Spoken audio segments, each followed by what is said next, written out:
నా భూతో నా భవిష్యత్ కేవలం 9% VAతో మన మర్రి గోల్డెన్ డైమండ్స్ లో నక్షి మేళా. Marri golden diamonds, KPHP metro station, Hyderabad. America అధ్యక్షుడు డొనాల్డ్ ట్రంప్నకు మరోసారి ప్రాణాపాయం తప్పింది. వాషింగ్టన్ హిల్టన్లో ఆయన పాల్గొన్న విందు కార్యక్రమం వద్ద దుండగుడు కాల్పులకు తెగబడటం కలకలం రేపింది. తుపాకులు, కత్తులతో వచ్చిన దుండగుడు కార్యక్రమం జరుగుతున్న హోటల్ బాల్ రూమ్ వైపు దూసుకురాగా సీక్రెట్ సర్వీస్ ఏజెంట్లు అడ్డుకున్నారు. ట్రంప్ సహా ఇతర ప్రముఖులను అక్కడి నుంచి సురక్షితంగా తరలించారు. ట్రంప్తో పాటు ఆయన కేబినెట్ సహచరులను చంపడమే నిందితుడి లక్ష్యమని అమెరికా అధికారులు వెల్లడించారు.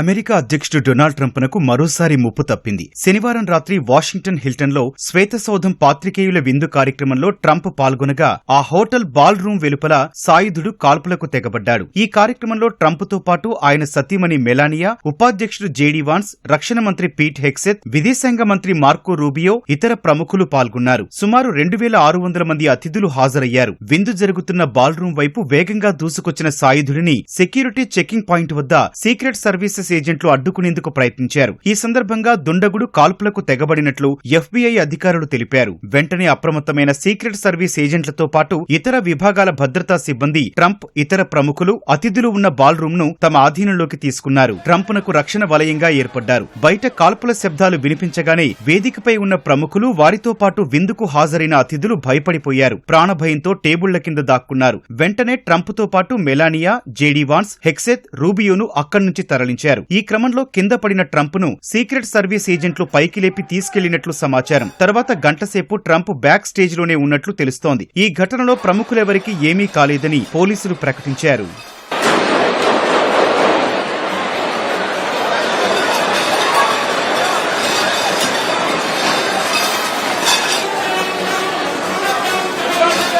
కాల్పుల ఘటనపై స్పందించిన ట్రంప్, సీక్రెట్ సర్వీస్ ఏజెంట్లు, ఇతర విభాగాల భద్రతాధికారులు అద్భుతంగా పనిచేశారని ప్రశంసించారు. ఆగంతుకుడి వద్ద శక్తివంతమైన అనేక ఆయుధాలు ఉన్నట్లు ట్రంప్ చెప్పారు. దుండగుడి కాల్పుల్లో సీక్రెట్ సర్వీస్ ఏజెంట్ ఒకరు గాయపడినట్లు తెలిపారు. అతనికి ప్రాణాపాయం లేదని చెప్పారు.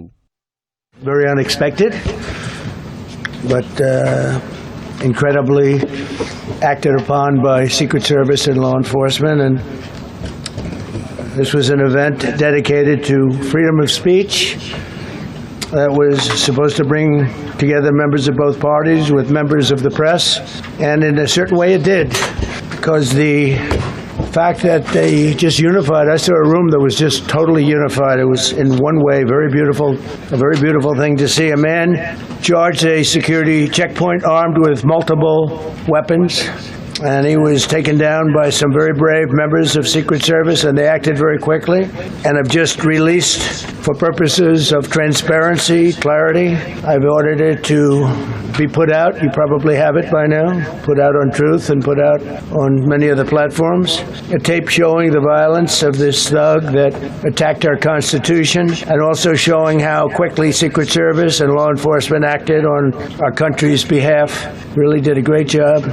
One officer was shot, but saved by the fact that he was wearing obviously a very good bulletproof vest. He was shot from very close distance with a very powerful gun, and the vest did the job. He's doing great. He's in great shape. కాల్పులకు తెగబడిన దుండగుడిని FBI బృందాలు అదుపులోకి తీసుకున్నాయి. అనంతరం జరిపిన విచారణలో కీలక విషయాలు వెలుగులోకొచ్చాయి. Trump, ఆయన cabinet సహచరులే లక్ష్యంగా అనుమానితుడు దురాగతానికి యత్నించినట్లు అమెరికా తాత్కాలిక అటార్నీ జనరల్ టాడ్ బ్లాంచ్ వెల్లడించారు. ఈ దాడికి పాల్పడ్డ నిందితుడిని కాలిఫోర్నియాకు చెందిన 31 ఏళ్ల కోల్ థామస్ ఎలెన్ గా దర్యాప్తు అధికారులు గుర్తించారు. లాస్ ఏంజల్స్ సమీపంలోని టోరెన్స్ లో ఉపాధ్యాయుడిగా పనిచేస్తున్న దుండగుడు షికాగో మీదుగా వాషింగ్టన్ కు రైలులో వచ్చినట్లు భావిస్తున్నారు. నిందితుడి వద్ద ఒక షాట్ గన్, హ్యాండ్ గన్, పలు కత్తులు స్వాధీనం చేసుకున్నట్లు Washington police chief Jeffrey Carroll తెలిపారు. CCTV ఫుటేజ్ ఆధారంగా 2 చెక్ పాయింట్లను దాటుకుని లోపలికొచ్చాడని, ఒంటరిగానే ఈ దాడికి పాల్పడ్డాడని అధికారులు భావిస్తున్నారు. విందు జరుగుతున్న హిల్టన్లో ఒక సాధారణ అతిథిగా గది అద్దెకు తీసుకుని బస చేశాడని తెలిపారు.